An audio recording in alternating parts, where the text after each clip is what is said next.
एमिति बनैकी थरे आपण माने घरे ट्राए करंतु तो यार टेस्ट एते बढ़िया कि आपण माने ट्राए न कले जानि परिबेनी। तो मु आ फाइ नै गली किछि बेसन हल्दी गुंड लंका गुंड टिके कला जीरा देन से पानी देकी कढ़ई रे टिके पानी देकी बसई देली। एटा को कहंती बेसन तरकारी बा ढोकला तरकारी।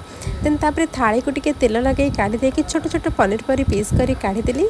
तो एबे रिफाइन ऑयल देकी ताको भल से भाजी देले टिके टाण करी भाजीबे काहेकि सेटा जितेबाला तरकारी पड़ो बोही देन से तेल रे आलू को पकई भाजीदबा से तेल रे गोटा मसला देकी पियाज टमाटर देकी भलसे भाजिकी मसला को कषिदबा देन तादरे आलू को देकी कषिदबा से पानी देदेबा पानी फुटिले ढोकला को देदेबा।